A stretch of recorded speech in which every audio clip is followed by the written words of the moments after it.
Eu namorei essa garota durante a faculdade. Tenho 20 anos agora. Então já faz um tempo. Mas ainda está muito vivo na minha memória. Por uma questão de privacidade, vou chamá-la de Grace. Grace e eu nos conhecemos no nosso trabalho. E agora, sei que isso nunca é uma boa ideia. Antes mesmo de começarmos a namorar, eu deveria ter percebido os sinais. Por exemplo, ela passava horas no trabalho só para me ver. E eu a pegava me observando de vez em quando. Depois de alguns meses de relacionamento, as coisas começaram a ficar bem tóxicas. Eu me sentia constantemente sufocado. Não tinha tempo para meus hobbies, meus amigos, ou para mim mesmo. Ela era o tipo de pessoa que perguntava onde eu estava, com quem e o que eu estava fazendo 24 horas por dia. Se eu não atendesse uma ligação, vinham 25 chamadas perdidas e uma enxurrada de mensagens de texto que, no fim, resultavam em briga. Isso acontecia até se eu estivesse no banheiro. Chegou ao ponto de eu não poder jogar videogame com meus amigos sem que isso causasse uma discussão. Eventualmente, nós terminamos, mas não sem ela fazer de tudo para me convencer a voltar. Ela me esperava do lado de fora do meu trabalho. E quando eu saia, me seguia até o carro, me impedia de entrar e tentava brigar comigo. Eu estava exausto disso. Uma noite, ela apareceu, querendo conversar, e eu decidi falar com ela, sem saber bem o que fazer. Grace também estava tentando me pressionar por causa de uma coisa horrível que eu prefiro não mencionar, e usava isso como tática para me fazer conversar. De qualquer forma, eu entrei no carro dela. Ela começou a repetir as mesmas coisas que eu já tinha ouvido 1000 vezes. Eu disse que tinha terminado a conversa, mas nesse momento, o pai dela ligou. Ela usou a ligação como uma ameaça e disse: se você não ficar aqui e falar comigo, eu vou fazer ele te enquadrar agora. Eu respondi com um que se dane e tentei sair do carro. A porta estava trancada, então, enquanto eu a destrancava, ela agarrou meu braço e mordeu minha pele com força.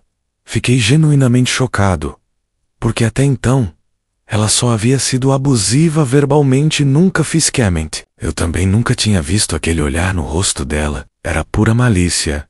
E não vou mentir, fiquei bastante nervoso. Sou um cara alto e ela era bem pequena. Então eu sabia que podia me defender se precisasse. Abri a porta dela e tentei sair, mas ela me segurava com muita força. Pedi para que me soltasse, mas ela não cedia. Continuei puxando meu braço, tentando escapar, mas ela não se mexia.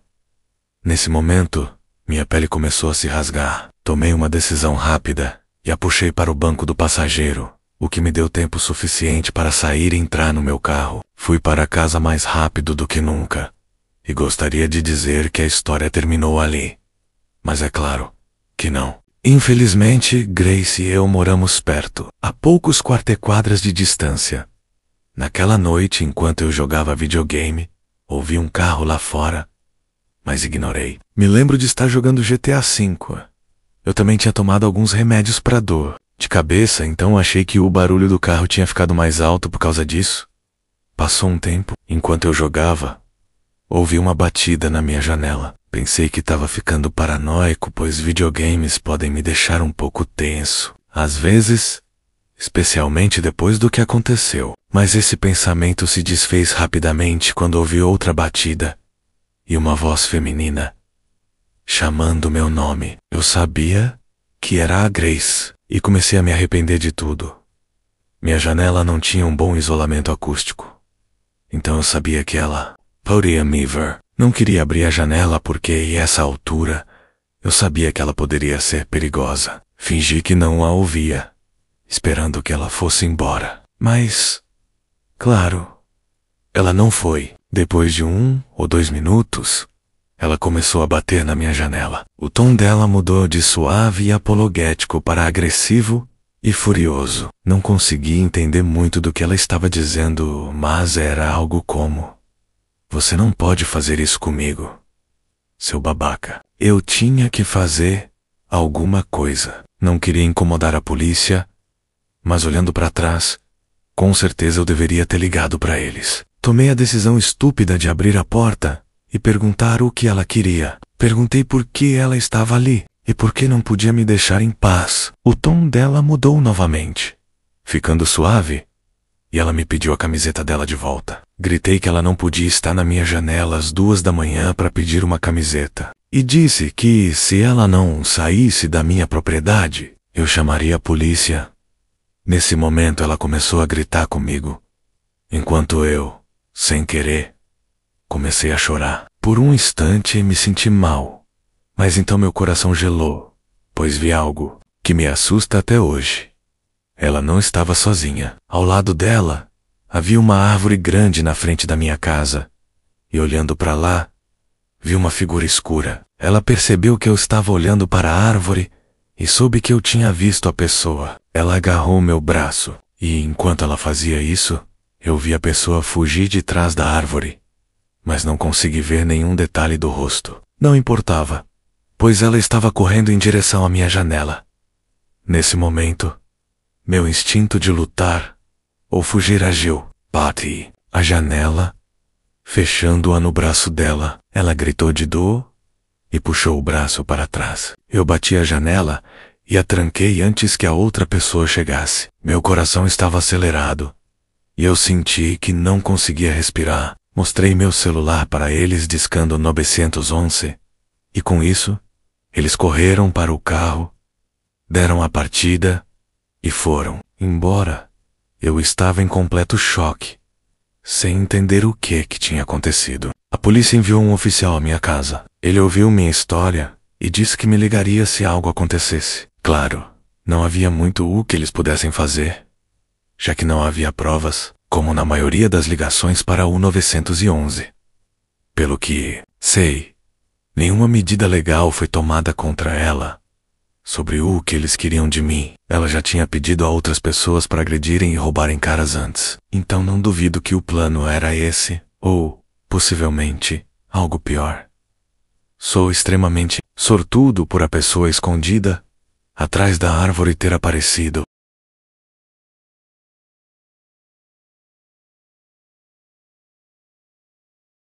Meu nome é Amy, e eu não durmo muito desde a última sexta-feira. Não porque não consigo, mas porque não me sinto segura, fechando os olhos. Isso é o que acontece, eu acho, quando alguém que você pensava conhecer se revela capaz de algo que você só vê em filmes de terror. Eu terminei com meu namorado Tommy 3 semanas atrás. Não foi dramático, pelo menos não no começo. Nós namoramos por pouco menos de 1 ano. No início, ele era doce, muito atencioso, sempre manda mensagens e ligava, como qualquer pessoa gostaria que o parceiro fizesse. Parecia amor de verdade, do tipo que você se sente sortuda por ter. Mas com o tempo, ele se tornou possessivo. Ficava irritado se eu demorasse a responder. Fazia perguntas estranhas como para quem eu sorri naquele dia, ou se eu tinha visto algum cara me olhando. Às vezes ele aparecia no meu trabalho sem avisar, apenas parado do lado de fora, como se estivesse me fiscalizando. Ele até aparecia nos bares onde eu estava com minhas amigas em noites de garotas e me forçava a ir para casa com ele. Meus amigos passaram a odiá-lo por esses motivos. Ele nunca confiava em mim, mas eu só terminei quando ele me perguntou se eu consideraria colocar um rastreador no meu celular para nos mantermos seguros. Não era para compartilhar a localização um do outro, mas literalmente para ele rastrear meu telefone. Isso foi o limite para mim. Eu disse que tinha acabado. Em resposta, ele chorou, mas depois ficou em silêncio. Lembro de estar na última ligação com uma estranha sensação de tensão no pescoço, como se estivesse esperando que algo ruim acontecesse. Por um tempo, as coisas ficaram calmas. Eu bloqueei o número dele e tentei seguir em frente. Voltei à academia. Comecei a cozinhar de novo, só tentando me sentir normal. Mas cerca de 1 semana depois de terminarmos, comecei a receber mensagens estranhas. Não de Tommy, ou pelo menos não diretamente, mas de números aleatórios, sem nome O contexto eram curtas, geralmente uma frase única e vaga. Não respondi a nenhuma delas. Responder é a maneira de fazer com que um spammer saiba que o número é válido e continue te importunando. Eu simplesmente bloqueava cada número que aparecia. Não contei aos meus amigos. Dizia a mim mesma que era provavelmente algum golpe ou bot de spam, pois eu sempre recebia mensagens desse tipo. Mas então, as coisas foram além de simples mensagens. Uma noite, eu estava no banheiro e tive que me levantar para lavar o rosto. Fui para o corredor do meu quarto e antes de entrar no banheiro, achei ter ouvido um barulho suave vindo da janela. Não sou do tipo que vai verificar barulhos. Fico com medo no escuro. Por isso sempre gostei de estar em um relacionamento, para não ficar sozinho o tempo todo. Não fui lá verificar. Me convenci de que era o radiador instalando ou algo assim. Eu moro neste apartamento há quase 2 anos. E a maior parte desse tempo foi morando com meu ex, George, e depois com Tommy, mas raramente sozinha. Eu conheço os sons que ele faz. E honestamente, aquele som não era familiar. Depois de ir ao banheiro, fui direto para a sala e pulei na cama, pensando que o edredom fino me protegeria. Outra noite, por volta das 2 da manhã, eu poderia jurar que ouvi a porta do meu apartamento abrir do lado de fora do meu quarto. Foi o som que me acordou. Então não tinha 100% de certeza. Talvez fosse parte do meu sonho. Mesmo assim, meu coração estava acelerado. Mandei uma mensagem para o meu grupo da família, com meus irmãos e pais, apenas dizendo que continuava ouvindo barulhos todas as noites e que estava com medo. É claro que eles estavam dormindo, então voltei a tentar dormir. Naquele fim de semana, cheguei em casa depois de visitar minha irmã e imediatamente senti que algo estava errado. Nada estava faltando ou quebrado, mas tive a impressão de que as portas estavam abertas em ângulos diferentes de como eu as havia deixado. Isso pode parecer exagero, mas não é. Tenho o hábito de deixar as portas fechadas, ou quase fechadas quando saio, mas todas as portas estavam basicamente totalmente abertas. Não tinha ar quente. Eu mantinha o ar-condicionado desligado na maior parte do tempo. Passei pelo apartamento devagar, verificando cada cômodo. Meu estômago gelou quando vi que a janela da sala estava um pouco aberta. Agora eu sabia que algo estava errado. Sempre deixo essa janela fechada. Não há motivo para deixá-la aberta. E além disso, ela tende a emperrar-se. Eu a deixo aberta. Olhei para a janela por que pareceu um minuto inteiro antes de me aproximar. Quando a abri totalmente, não havia nada lá, apenas caixas e sapatos, como sempre. Naquela noite, coloquei uma cadeira sob a porta do meu quarto e dormi com um canivete na minha cama. Deixei a luz do quarto acesa. Devo ter adormecido em algum momento, porque acordei com o som de algo se movendo, apenas um suave arrastar. Sentei na cama, confusa, e então percebi que a luz estava agora desligada e o quarto estava escuro. Olhei para a porta. Eu podia ver que estava aberta, mas eu tinha colocado uma cadeira para trancá-la. Como estar aberta? No início, pensei que talvez tivesse sonhado em colocar a cadeira e deixar a luz acesa, ou talvez tivesse feito isso durante o sono, mas logo descobri o quão errado eu estava. Eu vi algo no pé da minha cama, no escuro, juro. Não consegui identificar o que era. Era apenas uma massa preta na escuridão. Mas quando comecei a perceber que o que eu estava vendo era o topo da cabeça de alguém, já era tarde demais. Eu senti 2 mãos começarem a envolver meus pés e entrei em pânico total. Gritei o mais alto que pude até ficar sem ar nos pulmões e instantaneamente reconheci a voz de Tommy me dizendo para me acalmar. Mas quando continuei a gritar, ele subiu na cama e colocou a mão sobre minha boca. Ele me disse que não estava ali para me machucar, apenas para conversar. Disse que não ia me soltar até que eu concordasse em ficar quieta. Então eu parei de gritar.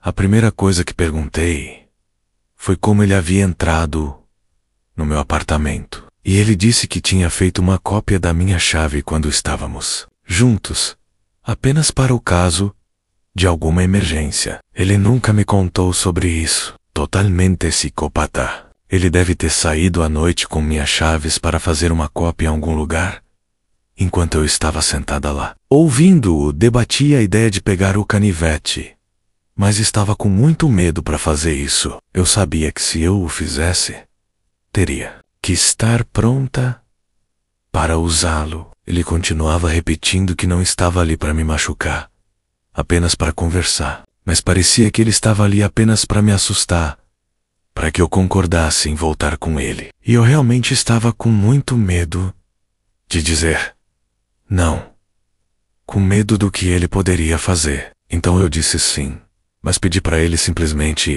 ir embora por aquela noite, porque eu estava em choque. Acho que ele ficou no meu quarto por cerca de meia hora antes de sair.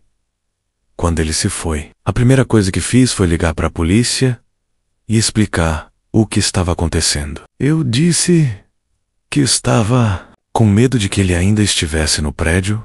Então a polícia veio. Quando eles chegaram, fiz um boletim de ocorrência oficial, que depois usei para entrar com uma ordem de restrição contra Tommy. Tinha provas suficientes para apoiar minhas acusações, já que ele não conseguiu provar que não tinha entrado na minha casa. Um detetive depois rastreou os números falsos até o celular dele, através de um aplicativo de números falsos, o que também ajudou a obter a ordem de restrição. Fiquei com meus pais até conseguir um apartamento novo. Meu conselho para todas as mulheres por aí é: no primeiro sinal de qualquer tipo de desequilíbrio mental no homem com quem você está, considere seriamente fugir o mais rápido possível, apenas para se manter segura. Eu ainda tenho que conviver com o trauma de acordar com ele no meu quarto, e tive que considerar seriamente pegar um canivete para me defender.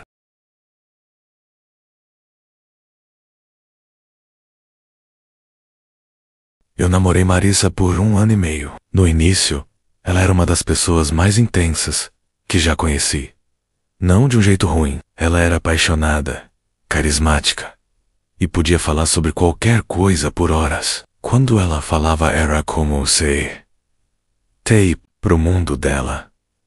Os primeiros meses foram incríveis. Ela me surpreendia com presentes, deixava bilhetes com poemas no meu espelho, me mandava mensagens de boa noite todas as noites sem falta. Mas essa intensidade tinha um lado mais sombrio. Ela não era do tipo calma, de esperar para ver. Tudo era perfeito ou catastrófico. Se eu demorasse 5 minutos para responder a uma mensagem, ela enviava uma sequência de mensagens. Primeiro preocupada, depois constrangida e, por fim, pedindo desculpas. A situação foi piorando devagar, quase imperceptivelmente.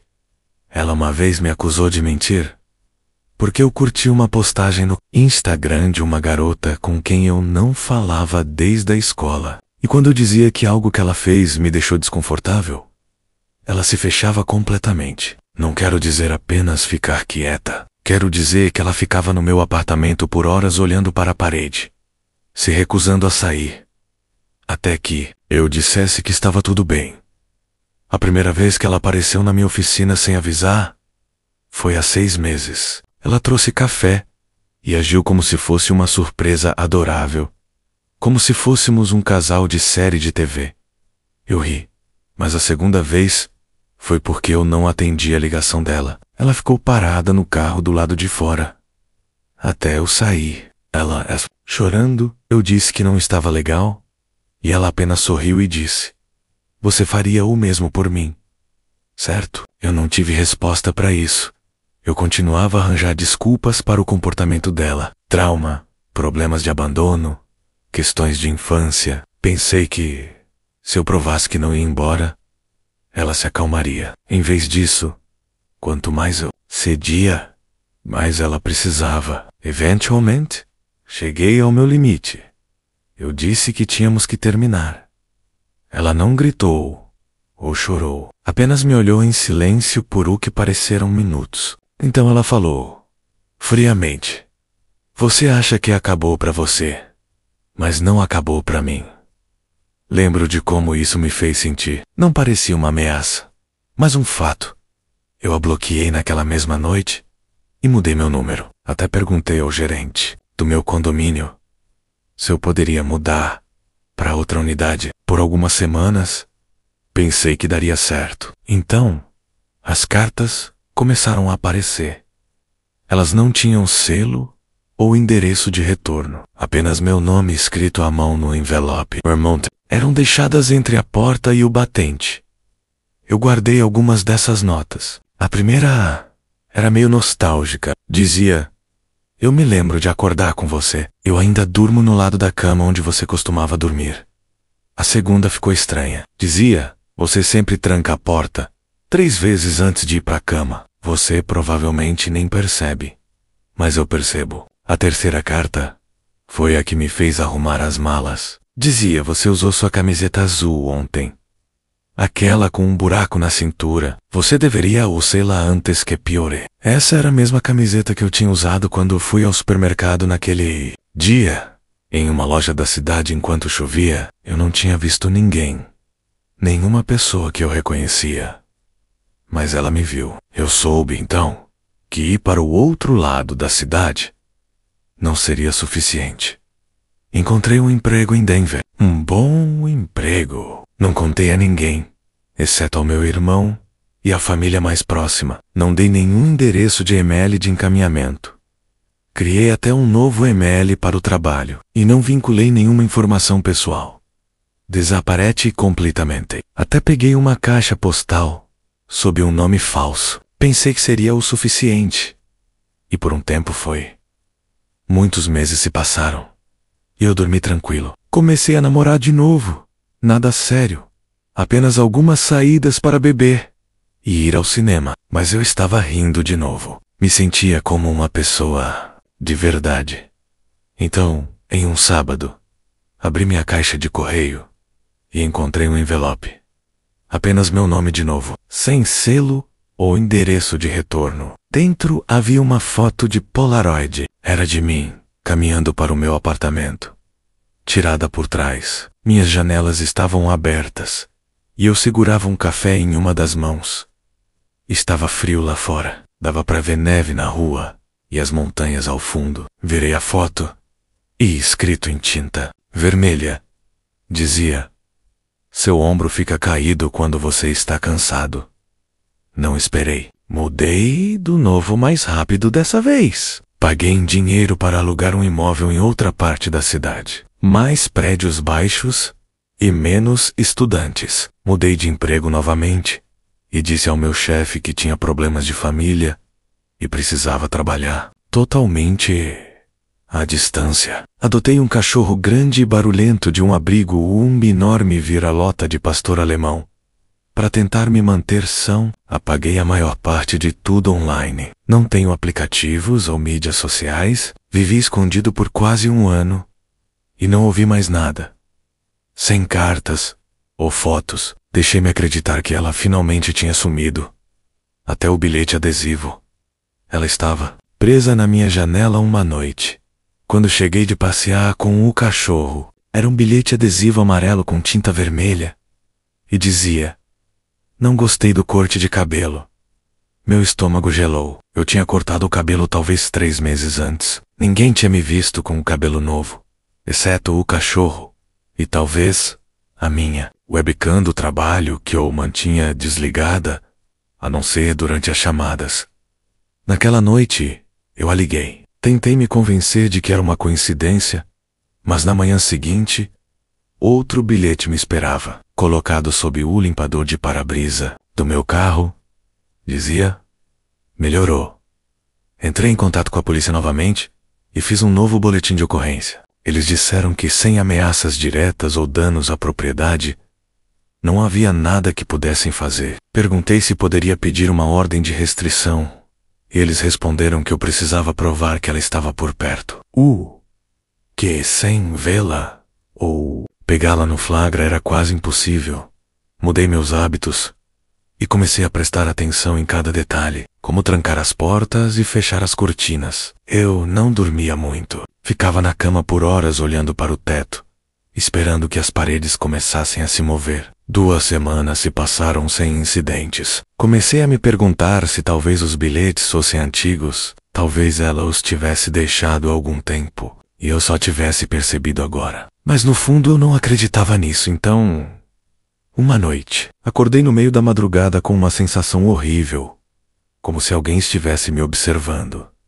E essa pessoa tinha acabado de sair do quarto. Fui checar as portas e janelas, até debaixo da cama, como uma criança novamente. Nada estava fora do lugar, mas na manhã seguinte, colado do lado de fora da minha porta, havia um pequeno envelope, como se alguém tivesse se dado ao trabalho de alinhar perfeitamente. Dentro havia uma foto, uma que eu não via há anos. Era uma foto minha e de Marissa, em uma cabine de fotos, de quando ainda estávamos juntos. Estávamos sorrindo, e a cabeça dela estava apoiada no meu ombro.